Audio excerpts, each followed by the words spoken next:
નમસ્કાર દર્શક મિત્રો, સિટી ન્યૂઝમાં હું ધાર્મી જાવિયા આપ સૌનું હાર્દિક સ્વાગત કરું છું। નજર કરીએ આજના મુખ્ય સમાચારો પર।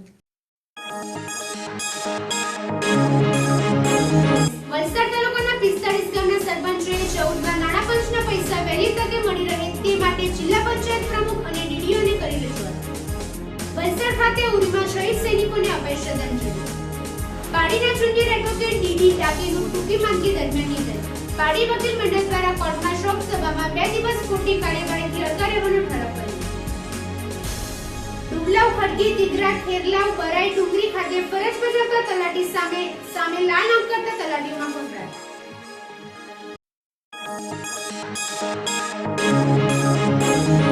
હવે સમાચારો વિસ્તારથી। વલસાડ તાલુકાના આશરે 45 જેટલા ગામના સરપંચોએ ભેગા મળી જિલ્લા પંચાયત પ્રમુખ અને જિલ્લા વિકાસ અધિકારીને 14માં નાણાં પંચના બીજા હપ્તાના પૈસા ગ્રામ પંચાયતને વહેલી તકે મળે તે માટે રજૂઆત કરી હતી।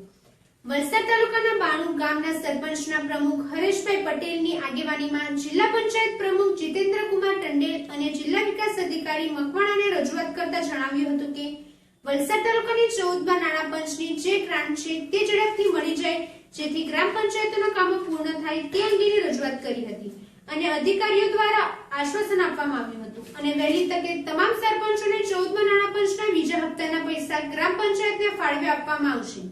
અત્યાર સુધી તલાટીઓ દ્વારા સંબંધોને અવડા માર્ગે ઘેરી કામ અટકાવી મૂકવામાં આવ્યા હતા જેના કારણે ગ્રામ પંચાયતના વિકાસના કામો થતા ન હતા તે માટેની પણ રજૂઆત સરપંચોએ કરી હતી।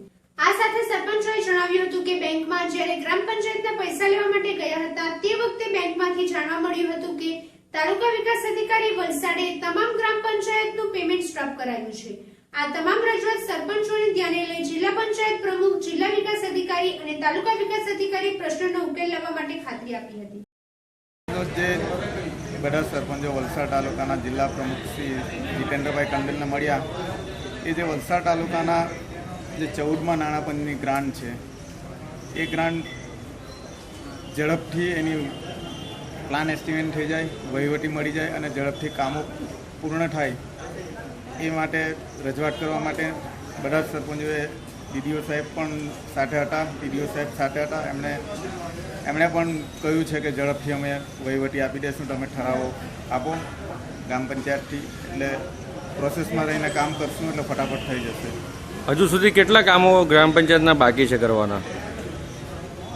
જે વિલેજ ડેવલપમેન્ટ જે નક્કી થયેલું છે એમાં આગલા ટાઈમમાં થોડા પ્રોબ્લેમો છે સરપંચોને કે એ જે પ્લાન નક્કી થયેલો બનાવેલો છે પ્લાન એ યોગ્ય નથી, પણ તેમ છતાં અત્યારે જે સરકારની જે સિસ્ટમ છે તેમાં પ્લાનના જ કામો લેવાના થાય એ પ્લાનમાં જો પાછળના કામો હોય તો ડીડીઓ સાહેબ કીધું છે કે પાછળના કામો જો તમે લેવાના હોય તો એક ઠરાવ કરી દેશો તો હું મંજૂરી આપી દઈશ એટલે પાછળના કામો થઈ જશે। તો આ કામ અટક્યા કેમ હતા અત્યાર સુધી? અત્યાર સુધી વલસાડ તાલુકા પંચાયત દ્વારા કંઈક જે આપણા TDS તલાટીસીઓને જે ઇન્સ્ટ્રક્શન આપવામાં આવ્યું હતું કે તમે ઠરાવો આપીને પ્લાન એસ્ટિમેટ કરાવો, પણ મને એવું લાગે છે કે તલાટીઓએ આવડે માર્ગે દોરી બધા જ સરપંચોને કહ્યું કે અત્યારે કંઈ કામ કરવાના નથી। એવી એ રજૂઆત પણ ડીડીઓ સાહેબને થાય કે તલાટીસીઓએ ખોટું ઇન્સ્ટ્રક્શન આપ્યું છે, દરેક કામો અત્યારે સ્ટોપ કરવાના છે, પેમેન્ટ સ્ટોપ કરાવી દીધું છે ને કામ અત્યારે નથી કરવાના, એના કારણે કામો અટકેલા હતા। પરંતુ આજરોજ ડીડીઓ સાહેબ અને ડીડીઓ સાહેબને મળ્યા ત્યારે ખરેખર સાચી માહિતી સરપંચોને મળી હોય અને આગલા દિવસોમાં ઝડપથી વહીવટી મળી જાય। કોણે પેમેન્ટ અટકાવેલું હતું? તો અત્યારે હાલ અહીંયાથી અધિકારીશ્રીઓએ પેમેન્ટ સ્ટોપ કરાવેલું છે, પણ એ બેંકમાં લેટર આપ્યો હશે, પરંતુ જેમ જેમ કામની વહીવટીને મળે અને કામ થાય એટલે પેમેન્ટ થતું જશે એવી બાંયધરી ડીડીઓ સાહેબ આપી છે। કેટલા ગ્રામ પંચાયતના સરપંચો છે અત્યારે હાલ તો અહીંયા 45 સરપંચો છે, પરંતુ અમારું સંગઠનમાં 96માંથી 82 સરપંચો સંગઠનમાં જોડાયેલા છે। વલસાડના આઝાદ ચોક ખાતે આતંકી હુમલામાં શહીદ જવાનોને શ્રદ્ધાંજલિ અપાઈ હતી। કાશ્મીરના ઉરી ખાતે આર્મી બેઝ કેમ્પ પર થયેલ આતંકવાદી હુમલામાં શહીદ થયેલા સૈનિકોને વલસાડ એબીવીપી દ્વારા શહેરના આઝાદ ચોક ખાતે મીણબત્તી સળગાવી શ્રદ્ધાંજલિ આપવામાં આવી હતી। વલસાડ એબીવીપી દ્વારા કાશ્મીરના ઉરી ખાતે શહીદ થયેલા 17 જેટલા સૈનિકોને મીણબત્તી સળગાવી શ્રદ્ધાંજલિ અર્પણ કરાઈ હતી અને 2 મિનિટનું મૌન પાળવામાં આવ્યું હતું અને આવી ઘટના વારંવાર ન બને તે માટે ભારત સરકારને અનુરોધ કર્યો હતો। जो कश्मीर हमारा है वो सारे का सारा है, खून भी देंगे जान भी देंगे।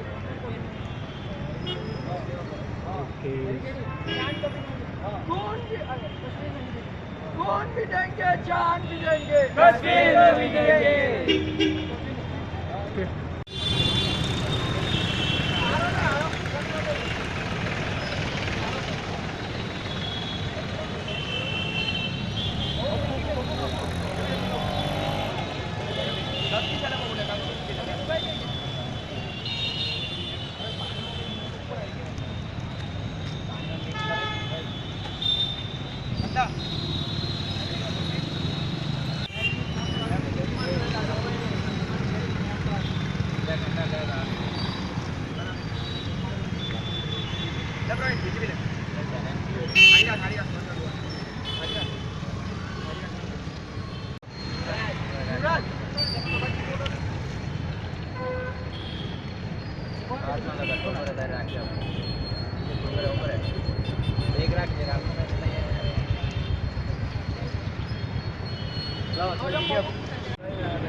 પાડી વકીલ મંડળના જુનિયર એડવોકેટ ધનેશ ડી ડાકે ઉંમર વર્ષ 42નું ટૂંકી માંદગી બાદ નિધન થયું હતું, જે સંદર્ભમાં આજરોજ સોમવારના પાડી કોર્ટમાં વકીલ મંડળ દ્વારા 10:30 કલાકે શોક સભા પ્રિન્સિપલ ન્યાયાધીશ કેપી ઠાકોર, એડિશનલ ન્યાયાધીશ પીવી ડિમ્બર તેમજ વકીલ મંડળના પ્રમુખ નરીમન ખાડીવાલા, સેક્રેટરી ભરતભાઈ પટેલ, ઉપપ્રમુખ ધર્મિન શાહ, જોઈન્ટ સેક્રેટરી વિજય શાહ, ખજાનચી દિવેશ ભટ્ટ તેમજ મોટી સંખ્યામાં વકીલો ઉપસ્થિત રહી તેમના શોકમાં 2 મિનિટનું મૌન પાડી પ્રભુ તેમના આત્માને પરમ શાંતિ આપે તેમજ તેમના પરિવારમાં તેમની પત્ની સોનલબેન અને પુત્ર દાશ કે જેઓ પર પડેલ અણધારી મુશ્કેલીનો સામનો કરવાની અખૂટ શક્તિ આપે તેવી પ્રાર્થના કરી હતી।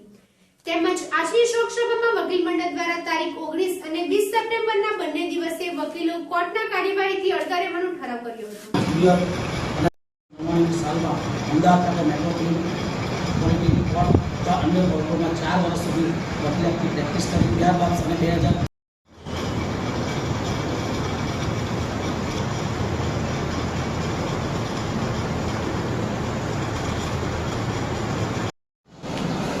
ધનેશભાઈ ડાકે કે જેઓ ભોયમા ગામના પત્ની હતા, ખેડૂત પણ હતા અને એઓ અમદાવાદ ખાતે એમના માતા પિતા રહેતા હતા, ત્યાં એમણે વકીલાતનો અભ્યાસ કર્યો અને ત્યાં 4 વર્ષ સુધી નવીનભાઈ એમના સગા થાય છે એમની સાથે ત્યાં પ્રેક્ટિસ કરી।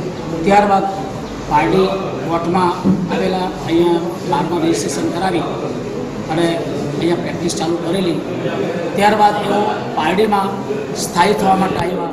તે વખતે અમારા સિનિયર એડવોકેટ મહેશભાઈ ભટ્ટ વતી દિનેશભાઈ વકીલે એમને મકાન ભાડેથી આપ્યું અને ત્યાર પછી એમને દસ્તાવેજ કરીને અહીંયા કાયમી રહેતા થઈ ગયેલા અને એઓ છેલ્લા કેટલાક સમયથી ક્રિમિનલ અને બીજા જુદા જુદા કેસોમાં પ્રેક્ટિસ કરતા આવેલા, સરળ સ્વભાવના હતા અને કાયમ કાનૂની શિક્ષણ શિબિર થાય એટલે હવે કોર્ટ તરફથી કે વકીલ મંડળ તરફથી એમને કહેવામાં આવે કે તમારે આ જગ્યાએ જઈને તમારે આ શિબિર કરવાની છે, કોઈ દિવસ ના નહીં પાડતા અને ત્યાં પહોંચી જતા।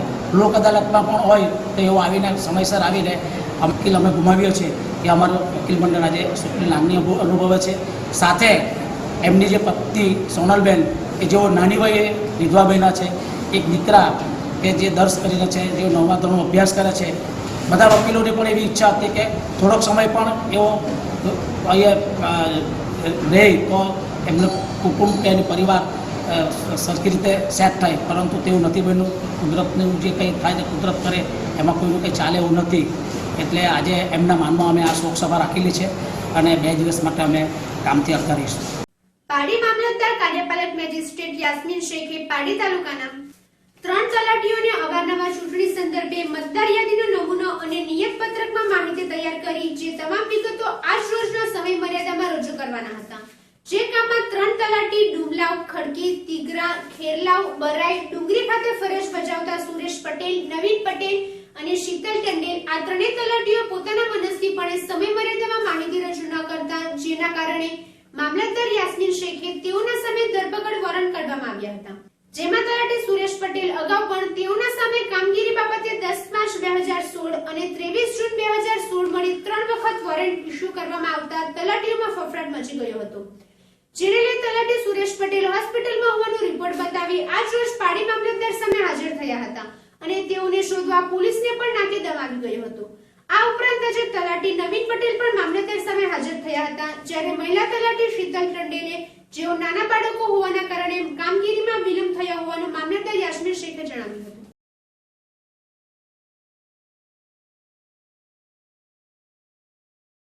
હવે અમારે ગ્રામ પંચાયતની ચૂંટણીની મતદાર યાદી પુરવણી યાદી નંબર 1 અને 2 નમૂના સબમિટ કરવાના છે. આજે સાંજે છેલ્લો દિવસ છે એનો, અને જો 4 વાગે એ લોક થઈ જાય એ પહેલાં નહીં પહોંચી શકે તો મામલતદારની સીધી જવાબદારી આવી જાય.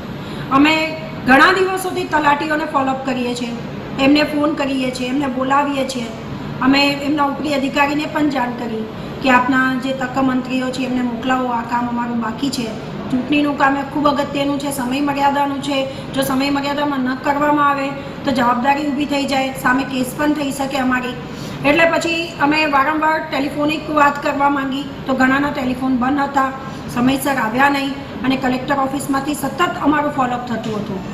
એટલે છેલ્લે ના છૂટકે અમારે પછી એમને ફોન બંધ હોવાથી વોરંટ કાઢવાની ફરજ પડી. કોણ કોણ હતો એમાં? વોરંટ કાઢવામાં એક મહેન્દ્રભાઈ હતા, એક શીતલબેન, ખડકી અને ડુંગરી, અને એક સુરેશભાઈ. આ સુરેશભાઈની સામે આ 3જું વોરંટ છે, જેમની આ 3 ગામ હતા. પહેલાં પણ અમે 2 વોરંટ એમની સામે ઇસ્યુ કરી ચૂક્યા છે. એમને 4 કલાકથી અમે શોધતા હતા, પોલીસે પણ 4 કલાકની જહેમતથી એમને શોધ્યા, મહા મુસીબતથી મળ્યા, પરંતુ એ 8 વાગે સાંજે હોસ્પિટલમાં એડમિટ થઈ ગયા હતા એમની ખરાબ તબિયતના કારણે. જતા પહેલા ફરી એક નજર આજના મુખ્ય સમાચારો પર. વલસાડ તાલુકાના 45 ગામના સરપંચોએ 14 નાણાં પંચના પૈસા વહેલી તકે મળી રહે તે માટે જિલ્લા પંચાયત પ્રમુખ અને ડીડીઓને કરી રજૂઆત. વલસાડ ખાતે ઉરીમાં શહીદ સૈનિકોને અપાઈ શ્રદ્ધાંજલિ. પાડીના જુનિયર એડવોકેટ ડીડી ડાકેનું ટૂંકી માંદગી દરમિયાન નિધન. પાડી વકીલ મંડળ દ્વારા કોર્ટમાં શોક સભામાં 2 દિવસ ખોટી કાર્યવાહીથી અડકા રહેવાનો ઠરાવ કર્યો. ડુમલાવ, ખડકી, તિગરા, ખેરલાવ, બરાઈ, ડુંગરી ખાતે ફરજ બજાવતા તલાટી સામે લાલ અંક કરતા તલાટીઓમાં ફફડાટ.